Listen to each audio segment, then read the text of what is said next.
بسم اللہ الرحمن الرحیم۔ ایک حدیث پاک سماعت فرما لیں، اس کے بعد میں بیان شروع کرتا ہوں۔ نبی پاک صلی اللہ علیہ وسلم نے ارشاد فرمایا،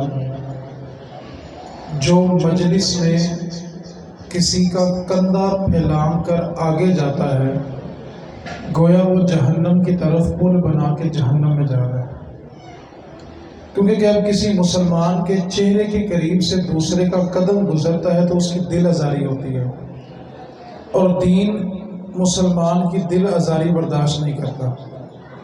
اس لیے مجلس میں بیٹھنے کا ادب یہ ہوتا ہے کہ پہلے اگلی جگہ کو مکمل کر لیا جائے تاکہ جو بعد میں آئے اس کو اذیت نہ ہو۔ تو اس واسطے آپ سے گزارش ہے، جو بزرگ ہیں وہ وہیں بیٹھے رہیں، جتنے جوان ہیں وہ درود پاک پڑھتے ہوئے سب سے آگے آ کر بیٹھ جائیں تاکہ بعد میں جو ساتھی آئیں گے ان کو اذیت نہیں ہوگی۔ آپ سے گزارش ہے، ایک دوسرے کی طرف دیکھیں گے تو کوئی بھی نہیں آئے گا، آپ ارادہ کریں کہ میں نے آگے جانا ہے، سارے بھائی درود پاک پڑھتے ہوئے سب سے آگے آ جائیں تاکہ پیچھے آنے والوں کو اذیت نہیں ہوگی۔ بلغ العلا بکمالہ کشف الدجی بجمالہ حسنت جمیع خصالہ۔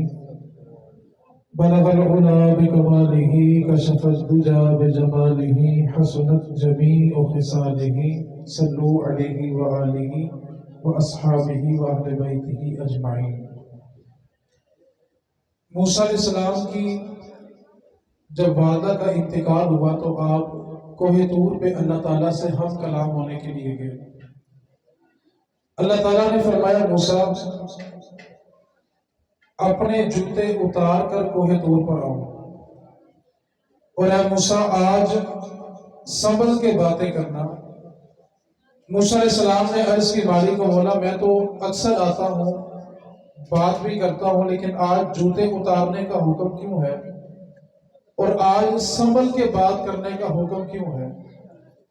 اللہ تعالیٰ نے فرمایا، موسیٰ جب تو کوہ طور کے لیے گھر سے نکلا کرتا تھا تیری ماں مصلی بچھایا کرتی تھی اور وہ اللہ کی بارگاہ میں دعا کرتی تھی، اے اللہ میرا موسیٰ بڑا جلالی ہے، اس کی کسی بات پر گرفت نہ کرنا۔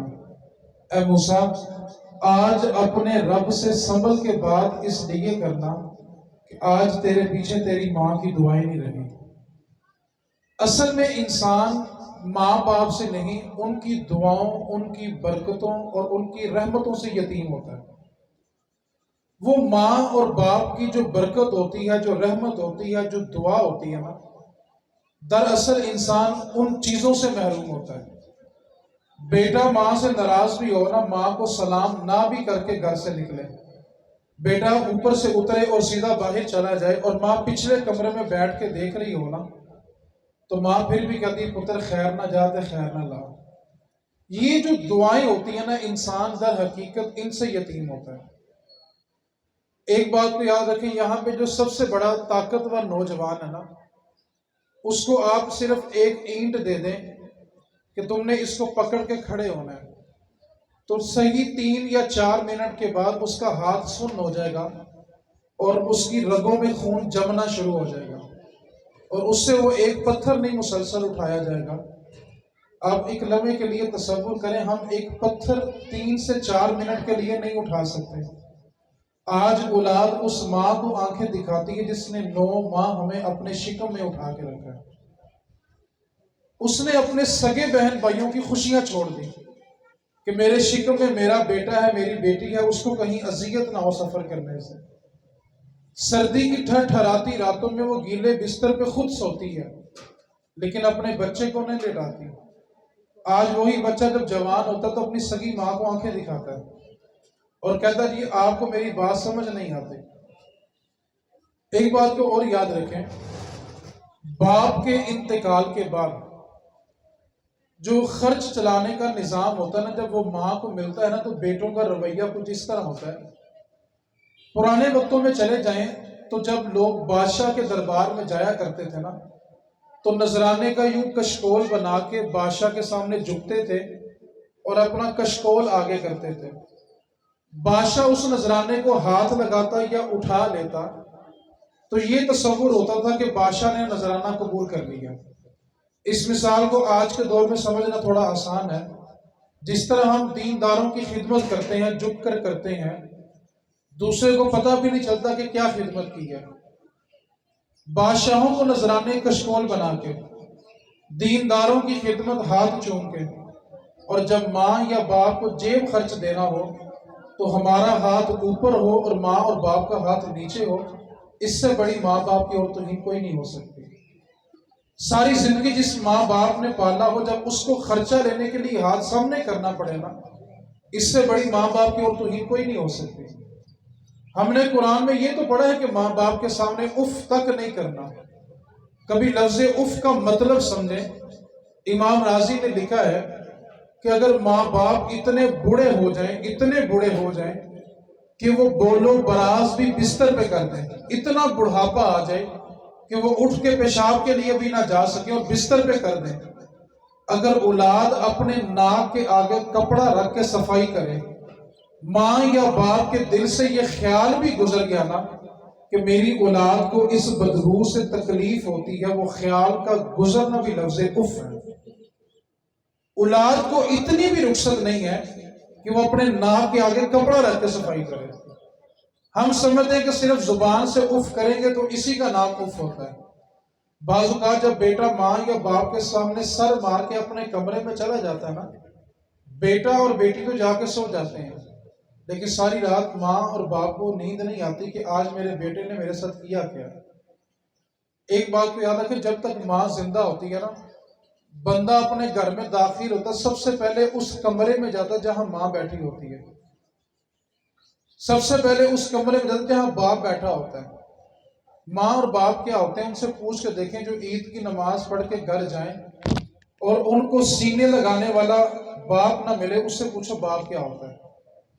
ان کو سینے لگانے والی ماں نہ ملے، ان سے پوچھو ماں کیا ہوتی ہے۔ دو باتیں میں نے آپ سے گوش گزار کرنی ہے، ان میں سے پہلی بات یہ، ہم اپنی نسلوں کو نہ سبھی کچھ دیتے ہیں، اپنی حیثیت، اپنی طاقت، اپنی اوقات، اپنی ہمت سے بڑھ کر دیتے ہیں۔ جو چیز ماں باپ کے اپنے پاس نہیں نہ ہوتی، اولاد اگر مانگے تو اولاد کو وہ بھی دیتے ہیں۔ اور اس کی ایک علامت یہ ہے کہ ہم بیٹی کو رخصت کرتے وقت جہیز اتنا دیتے ہیں، بعض اوقات بیٹے والوں کا گھر چھوٹا پڑ جاتا ہے اور بہت ساری چیزیں پڑوسیوں کے ہاں رکھنی پڑتی ہیں، اور جب بیٹی کو رخصت کر رہے ہوتے ہیں تو قرآن کے سائے میں رخصت کرتے ہیں۔ بھائی اور باپ قرآن کا سایہ کرتا ہے، اس کے سائے میں بیٹی کو رخصت کرتے ہیں۔ آپ کسی بھی عقل مند انسان سے پوچھو بھی قرآن کا سایہ کر کے بیٹی کو رخصت کیوں کیا، تو ایک ہی جواب ملے گا، قرآن کے سائے میں بیٹی کو رخصت اس لیے کیا کہ اس کی زندگی میں برکت ہوگی، سکون ہوگا، رحمت ہوگی۔ میرا یہ سوال ہے، قرآن سر کے اوپر ہو تو اس کی اتنی برکتیں ہیں، وہ قرآن سینے کے اندر ہو تو کتنی برکتیں ہوں گی۔ ہم نسلوں کو سایہ دے رہے ہیں، جبکہ قرآن سایہ کرنے کے لیے نہیں آیا تھا۔ بیٹا آرام سے بیٹھ جاؤ۔ قرآن سایہ کرنے کے لیے نہیں آیا تھا، قرآن تعلیم کے لیے آیا تھا۔ ہم نے اپنی نسلوں کو نہ سبھی کچھ دیا، اپنی حیثیت، اپنی طاقت، اپنی اوقات سے بڑھ کر دیا۔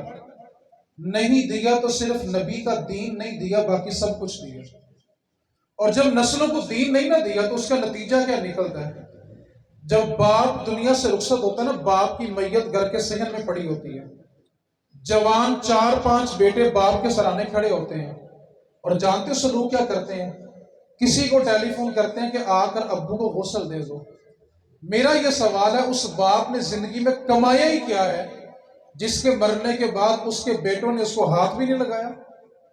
اس ماں نے زندگی میں کمایا ہی کیا ہے جس کی بیٹیوں نے اس کو مرنے کے بعد ہاتھ بھی نہیں لگایا؟ کانٹے اتارنے کے لیے بیٹی آ جائے گی، کڑے اتارنے کے لیے بیٹی آ جائے گی، آخر ماں کو غسل دینے کے لیے بیٹی آگے کیوں نہیں بڑھتی؟ بیٹے باپ کی چیزیں سنبھالنے کے لیے آگے آ جاتے ہیں، باپ کو غسل دینے کے لیے آگے کیوں نہیں آتے؟ آپ کا 1.5 کروڑ کا گھر، 50 لاکھ کی گاڑی آپ کے کس کام آئی کہ آپ کے مرنے کے بعد تو آپ کے بیٹے نے آپ کو ہاتھ نہیں لگایا؟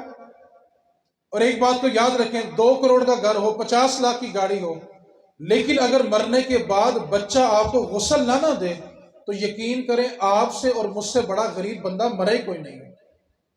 آپ کا وہ کروڑوں کا بنگلہ کس کام کا ہے کہ آپ غسل کے لیے ترس رہے ہو، آپ کفن کے لیے ترس رہے ہو، آپ جنازہ پڑھنے کے لیے ترس رہے ہو کہ میرا کوئی جنازہ پڑھے اور میرا کچھ سگا بیٹا پڑھائے.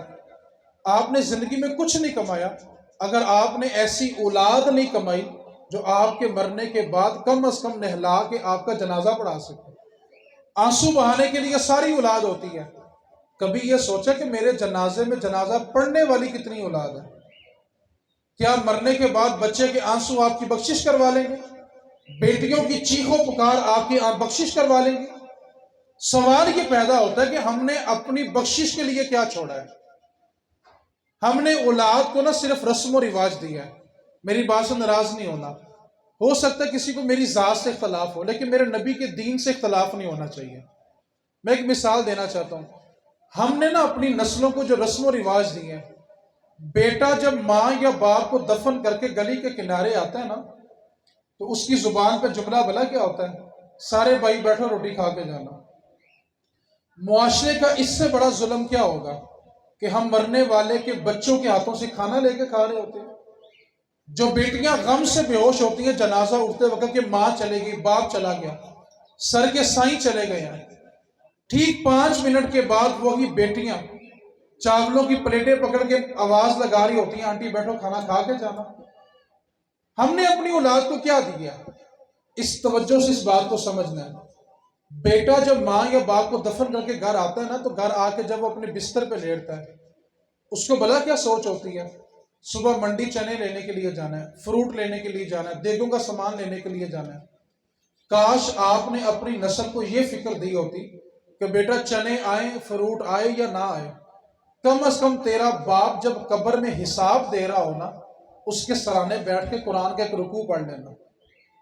وہاں قبر میں باپ حساب میں پھنسا ہوا ہے، ماں قبر میں حساب میں پھنسی ہوئی ہے، اور بچے گھر بیٹھ کے سوچ رہے ہیں ہم نے صبح منڈی چنے لینے کے لیے جانا ہے، صبح فروٹ لینے کے لیے جانا ہے. جتنا فروٹ ماں اور باپ کے چیلم پہ پڑا ہوتا ہے نا، کاش اتنا فروٹ ان کو ان کی زندگی میں کھلایا ہوتا.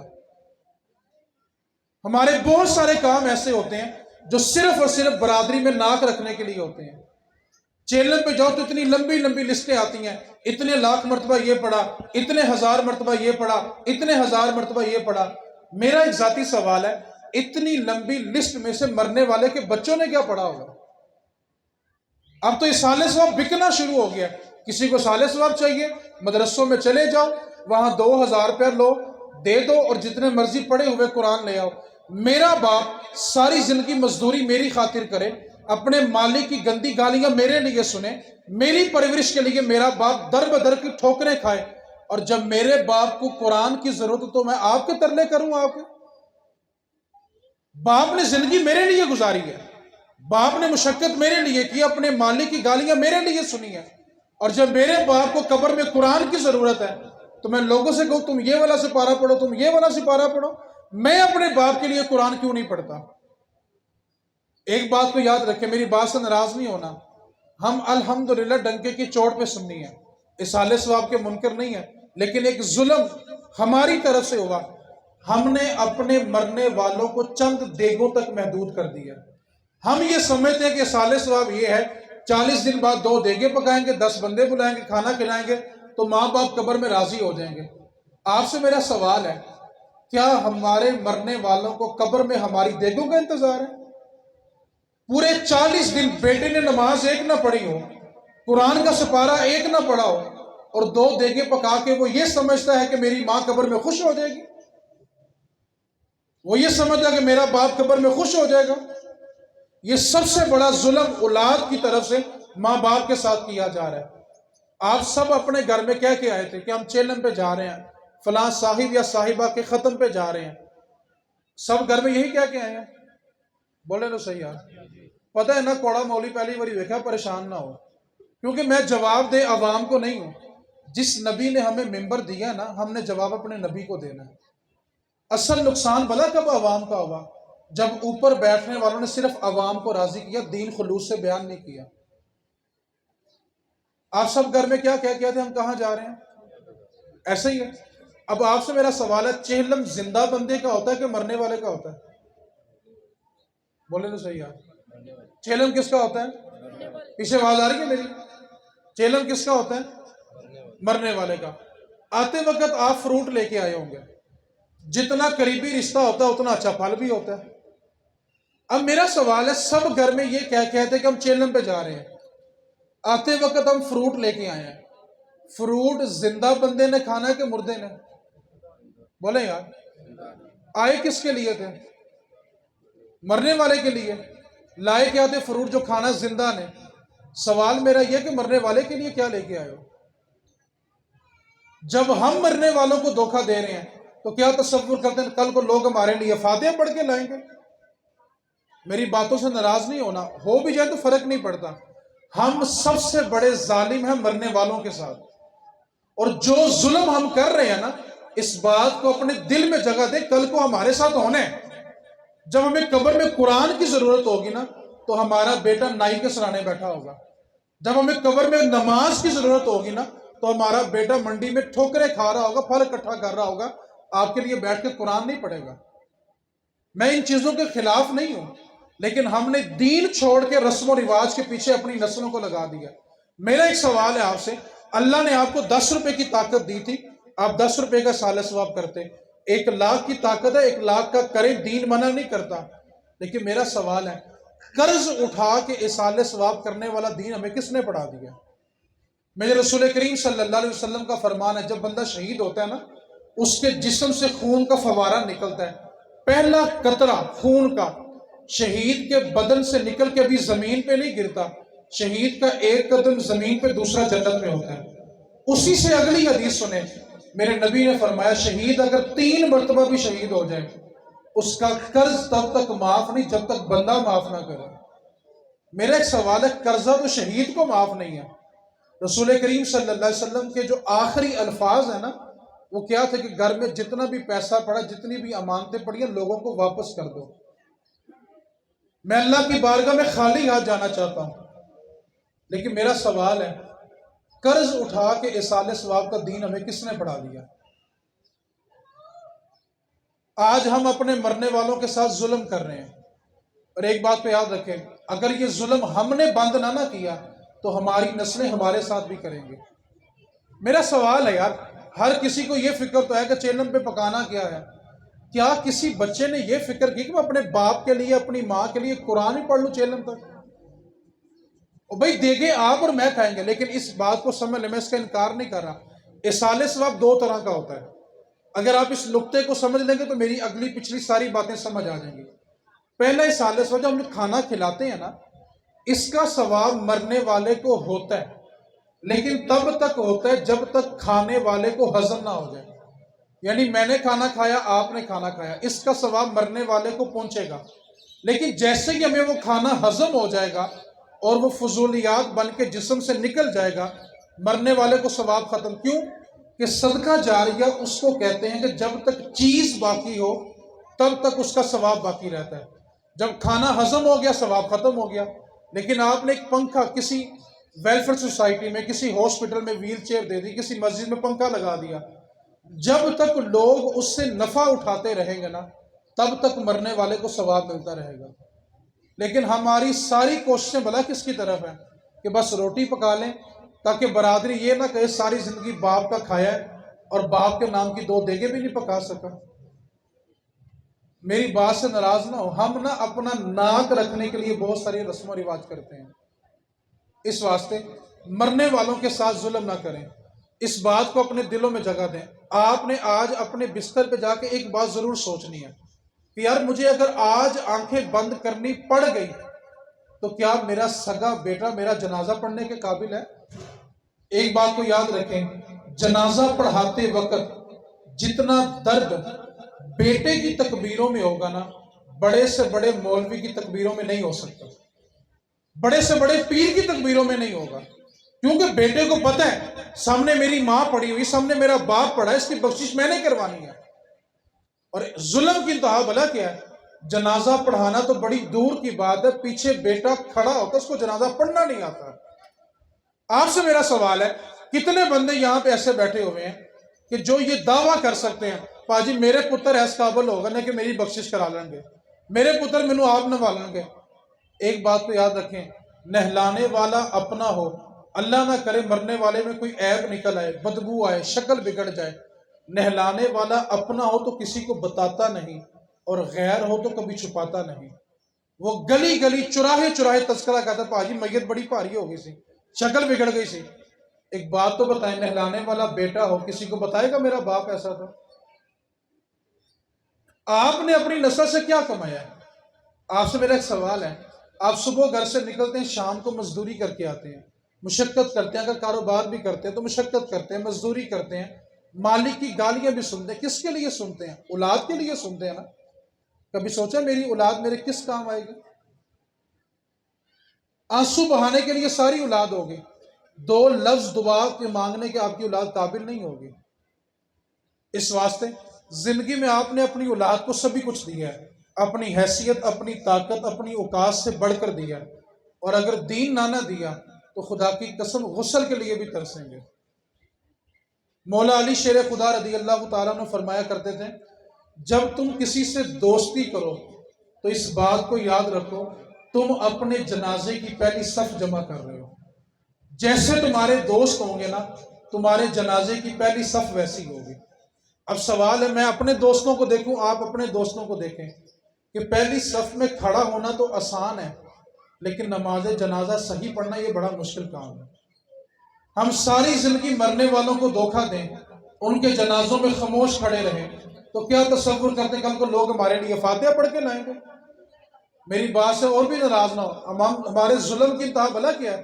مرنے والے کے بعد نا 3 دن ہم نا وہ گھر کے باہر دریاں بچھا کے بیٹھ جاتے ہیں، اور فاتحہ کرنے کی نیت ہوتی ہے، جی لوگ آئیں گے تو فاتحہ پڑھ لیں گے۔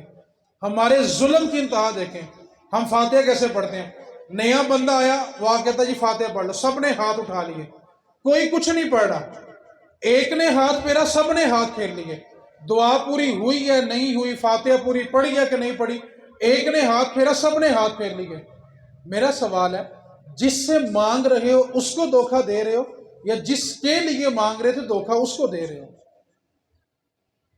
ساری زندگی مرنے والوں کو دھوکہ دیا، اور تصور کرتے ہیں لوگ ہمارے لیے فاتحہ پڑھ کے لائیں گے۔ اگر آپ نے اپنی اولاد اس قدر نہیں نہ کمائی کہ وہ آپ کو غسل دے سکے، تو آپ سے بڑا غریب بندہ دنیا سے کوئی نہیں جائے گا۔ وہ ایک بندہ تو اس نے اپنے بیٹے کو نا یورپ بھیجا اعلیٰ تعلیم کے لیے، بیٹا کامیاب ہو گیا، آ گیا، لیکن اس کو مرض ایسا لگ گیا جو ڈاکٹروں کے نزدیک لا علاج تھا۔ بیٹے کا آخری وقت آ گیا، اس نے اپنے باپ کو بلایا، اس نے کہا بابا وہ سامنے الماری میں نا میری ساری ڈگریاں پڑی ہوئی ہیں، وہ لا دیں۔ ساری ڈگریاں، اس نے ساری ڈگریاں نا باپ کی گود میں ڈال دی، کہنے لگا پاپا آپ نے ان کے لیے میرے پہ بڑی محنت کی تھی، اللہ نے مجھے کامیاب بھی کر دیا، میری آخری سانسیں ہیں، صرف مجھے یہ بتائیں اگر فرشتوں نے مجھ سے پوچھا بتا رب کا قرآن بھی پڑھا کہ نہیں پڑھا، بتائیں جا کے میں نے فرشتوں کو جواب کیا دینا۔ آج بچہ سکول نہ جائے تو شام کو باپ بڑی سختی سے پوچھتا تم سکول کیوں نہیں گئے، اکیڈمی کیوں نہیں گئے، اور بچہ سپارہ پڑھنے نہ جائے، چلو کوئی گل نہیں پتر علی چھوٹا ہے۔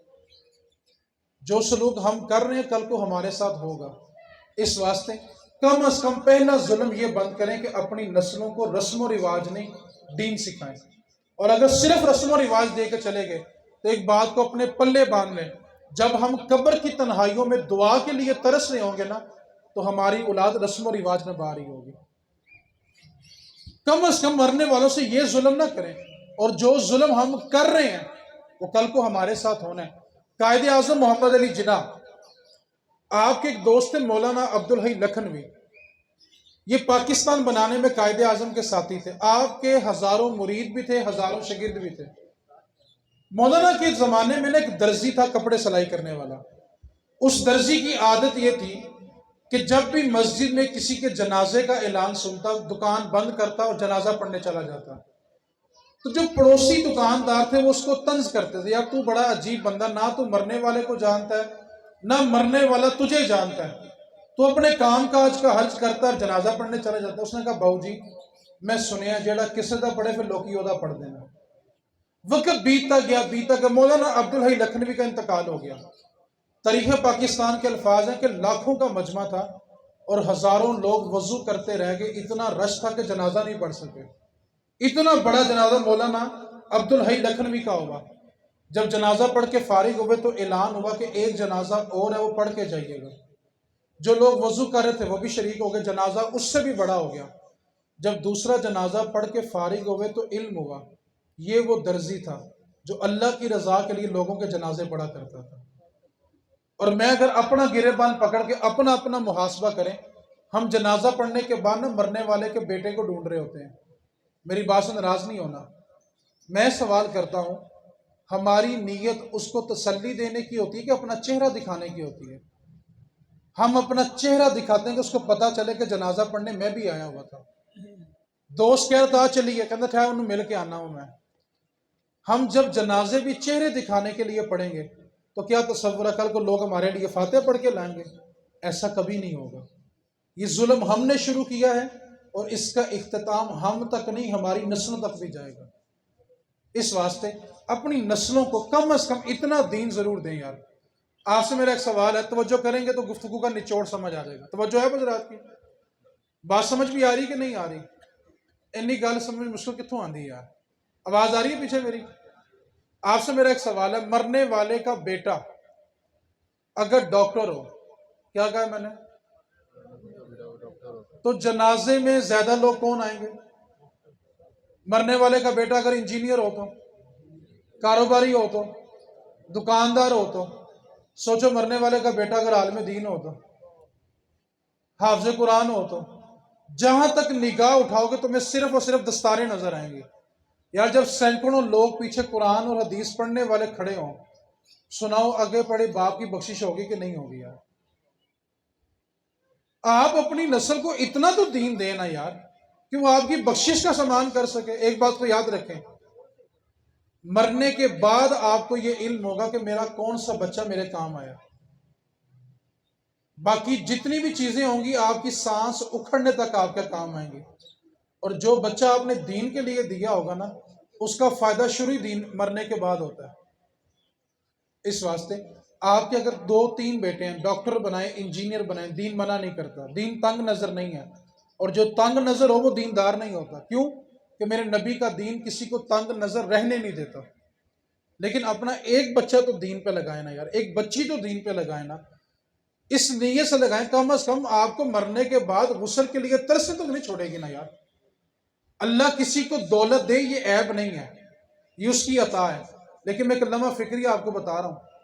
آپ ڈیفنس کے قبرستان میں چلے جائیں، جو لوگ قبروں کے اندر پڑے ہوئے ہیں نا، کروڑوں کے بنگلے ہیں ان کے، جہاں ان کے بچے رہتے ہیں، لاکھوں کی ان کی گاڑیاں ہیں، لیکن آپ کو پورے قبرستان میں فاتحہ پڑھنے والا کوئی نہیں ملے گا. فیصلہ کریں اس باپ نے زندگی میں کیا کمایا، اور آج آپ نے یہ فیصلہ کر کے جانا ہے کہ ہم نے کیا کمایا. اگر مجھے آج آنکھیں بند کرنی پڑ گئی تو کیا میری اولاد میری بخشش کا سامان کر سکتی ہے؟ آپ کے جس بچے نے آپ کی زندگی میں قرآن نہیں نہ پڑھا، اس نے آپ کے مرنے کے بعد بھی نہیں پڑھنا. جس بچے نے آپ کی زندگی میں نماز نہیں نہ پڑھی، آپ کے مرنے کے بعد بھی نہیں پڑھے گی. 10 دیگیں پکا کے برادری اکٹھی کرنا بڑی آسان ہے.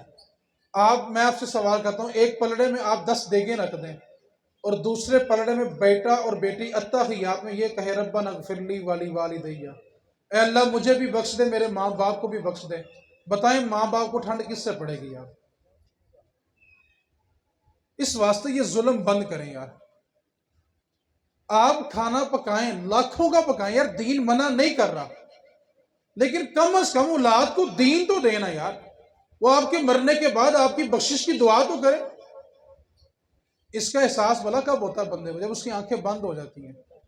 جس دن آنکھیں بند ہوتی ہیں نا، حقیقت میں آنکھیں کھلتی اس دن ہے. پھر انسان کو وہ بھی نظر آتا ہے جو اس کو ساری زندگی نظر نہیں آیا ہوتا. اس دن حقیقت میں آنکھیں کھل جاتی ہیں. اسی طرح جو پردے کے پیچھے مائیں میری باتوں کو سن رہی ہیں، ماں اس بات کو ذہن میں رکھے، آپ کی بیٹی آپ کے کڑے کانٹے اور چین تو نشانی سمجھ کے رکھ لے گی، لیکن آپ کو غسل دینے کے لیے بیٹی آگے نہیں بڑھے گی.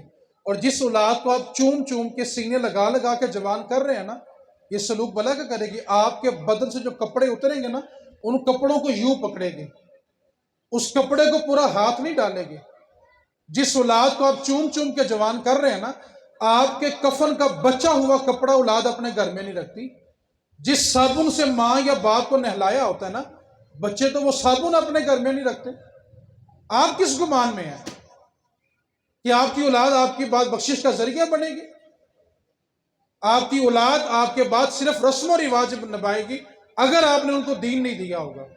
اور اگر دین دیا ہوگا نا، اس کو یہ پرواہ نہیں ہوگی کوئی کھانا کھا کے گیا کہ نہیں کھا کے گیا، اس کو یہ پتا ہو گیا میں نے 5 وقت نماز پڑھ کے اپنے ماں باپ کو بخشوانا ہے۔ حضرت عیسیٰ علیہ السلام ایک قبر کے قریب سے گزرے، دیکھا قبر میں بڑا شدید عذاب تھا۔ چند دن کے بعد دوبارہ گزرے تو اللہ کی رحمتیں نازل ہو رہی ہیں۔ عرض کی مالک و مولا، چند دن پہلے عذاب تھا، آج اچانک تیری رحمتیں کیسے آ گئی؟ جبریل امین حاضر ہوئے، آ کے عرض کیا، اے عیسیٰ روح اللہ، اللہ تعالیٰ فرما رہا مرنے والا بڑا گناہ گار تھا اور اس کے گناہوں کی وجہ سے اس کی قبر میں عذاب تھا۔ فرمایا پھر یہ اچانک اللہ کی رحمتیں کیسے آ گئی؟ تو عرض کرنے لگے عیسیٰ، جب یہ بندہ دنیا سے آیا تھا نا، اس کا بیٹا اس کی بیوی کی گود میں تھا اور یہ کہہ کے آیا تھا کہ جب میرا بیٹا بولنے کے قابل ہو تو اس کو دین ضرور پڑھانا۔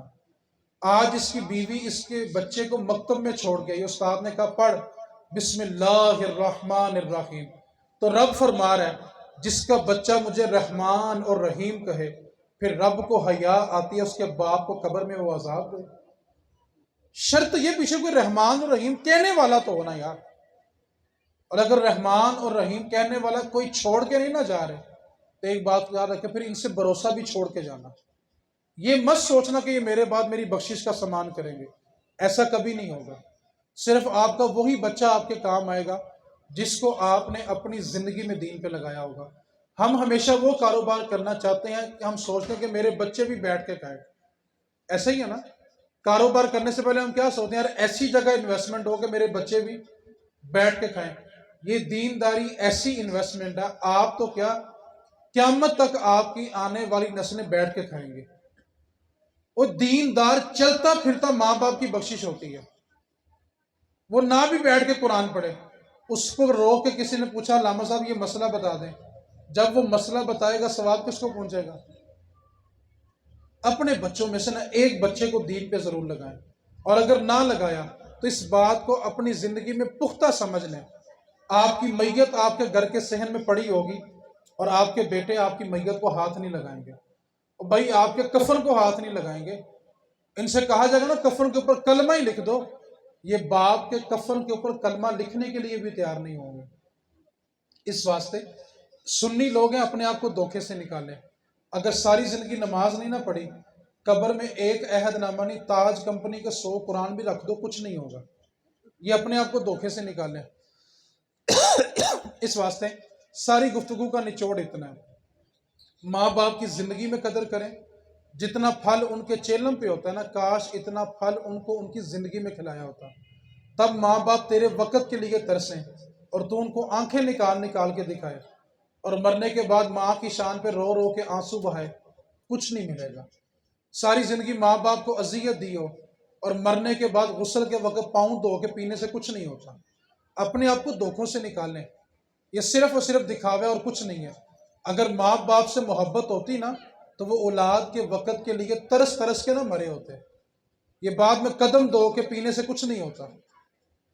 اس واسطے اپنی نسلوں کو رسم و رواج نہیں، کم از کم اپنی نسلوں میں سے ایک بچے کو دین دے جانا، مرنے کے بعد ترسو گے نہیں۔ آپ بتائیں خاندان میں ایک ڈاکٹر ہو، سارا خاندان فائدہ اٹھاتا ہے کہ نہیں اٹھاتا؟ بولو یار۔ ایک انجینئر ہو، سارے خاندان کو فائدہ ہوتا ہے؟ ایک وکیل ہو، ایک پولیس والا ہو، سارا خاندان فائدہ اٹھاتا ہے کہ نہیں اٹھاتا؟ سوچو اگر ایک عالم دین ہو تو کہاں تک اس کا اجر جائے گا یار۔ اس واسطے جو پس پردہ مائیں بھی باتیں سن رہی ہیں، اپنی بچیوں میں سے ایک بچی کو دین پہ ضرور لگا دیں، ورنہ آپ کے زیور سنبھالنے کے لیے بیٹیاں آگے بڑھ جائیں گی لیکن آپ کو نہلانے کے لیے آگے کوئی نہیں بڑھے گا۔ جو لوگ بزرگ ہو گئے نا بھلا کا سوچ ساڑھے بچے تو بڑے ہو گئے، اسی ان کی کریے، بچوں کے بچے بھی آپ کے بچے ہیں، ان میں سے کسی ایک کو دین پہ لگا دیں۔ میں آپ کو ایک مثال دیتا ہوں، اگر میرے دادا نے مجھے دین پہ لگایا ہو، وہ دنیا سے چلے گئے ہیں، بتائیں اس کی قبر میں اس وقت نور جا رہا ہوگا کہ نہیں جا رہا ہوگا؟ میں یہاں بیٹھ کے دین آپ کو سمجھا رہا ہوں، بتائیں میرے دادے کی روح خوش ہو رہی ہوگی کہ نہیں ہو رہی ہوگی؟ تو جو بزرگ ہیں جن کی داڑیاں سفید ہو گئی ہیں، اپنی نسلوں میں سے ایک بچہ اور ایک بچی کو نکال کے دین پہ لگا دیں، یہ ایسی انویسٹمنٹ ہے جس میں کبھی لاس نہیں ہوتا۔ اللہ کریم کی بارگاہ میں دعا کریں اللہ تعالیٰ نا ہمیں رسم و رواج سے جان چھڑا کے نہ دین کی سمجھ دے دے۔ جتنا پیسہ ہم رسم و رواج پہ ضائع کر رہے ہیں نا، اتنا پیسہ میں کہتا ہوں جتنا پیسہ ہم ماں باپ کے مرنے کے بعد، یہ میری بات سخت بھی ہو سکتی ہے، لوگوں میں نعت رکھنے کے لیے خرچ کرتے ہیں نا، اتنے پیسوں سے 2-3 عالم دین تیار کر دیں، وہ آگے جتنے علماء بنائیں گے، وہ آگے جتنے علماء بنائیں، قیامت تک علم پھیلتا رہے گا، اور جس کے ماں باپ کے لیے صدقہ جاریہ ہوگا نا، کبھی بند نہیں ہوگا۔ کھانا آپ نے کھانا، میں نے کھانا، ابھی ڈکار آئے گا، سال ثواب ختم ہو گیا۔ میں انکار نہیں کر رہا کہ اس کا ثواب نہیں، بالکل ہے، لیکن کب تک ہے؟ جب تک کھانے والے کو ہضم ہو گیا تو ثواب بھی، کیونکہ جب چیز باقی نہیں ہے تو ثواب بھی باقی نہیں ہے۔ آخری جملہ گفتگو مکمل ہو گئی۔ میرے نبی پاک نے ارشاد فرمایا، آپ کی بارگاہ میں ایک صحابی عرض کیا کہ میری والدہ کا انتقال ہو گیا، مختصر سا اصالِ ثواب بتائیں کہ میری ماں قبر میں خوش ہو جائے۔ فرمایا جا کر اپنی خالہ کے ساتھ اچھا سلوک کر، تیری ماں خوش ہو جائے۔ ایک صحابی آقا میرے والد کا انتقال ہو گیا، مختصر سال ثواب، فرمایا اپنے باپ کے دوستوں کو جوڑ کے رکھ، تیرا باپ قبر میں خوش ہو جائے گا۔ ماں باپ کے رشتہ داروں کو توڑ کے بعد میں لوگ نا خواب کی تعبیر پوچھنے آتے ہیں، علامہ صاحب وہ نا خواب میں امی کو دیکھا تھا، کفن بڑا میلا تھا، بیمار لگ رہے تھے، پریشان لگ رہے تھے، کچھ مانگ رہے تھے۔ ماں کے رشتوں کو اذیت دے کے پھر کہو کہ ماں پریشان بھی نہ ہو؟ کہتے ہیں کون سے سال ثواب کریں کہ ماں خوش ہو جائے؟ میں کہتا ہوں کہ تم ماں کے رشتوں کو جوڑ دو، ماں خوش ہو جائے گی۔ ابو کو خواب میں دیکھا تھا، بڑے پریشان تھے، کفن میلا تھا، بیمار لگ رہے تھے۔ جب باپ کی اولاد آپس میں گرے بان پکڑتی ہو تو باپ قبر میں سکون میں لیٹا ہوگا؟ یہ والا سال ثواب کریں کہ ماں باپ کے رشتوں کو جوڑ دیں۔ اللہ کریم کی بارگاہ میں دعا کریں، اللہ تعالیٰ سمجھ کی توفیق دے دیں۔ اب جس کے جی میں آئے وہ حاصل روشنی کرے، اب جس کے جی میں آئے وہ حاصل روشنی کرے۔ ہم نے تو دل جلا کے سر عام کر دیا، وما علینا الا البلاغ المبین۔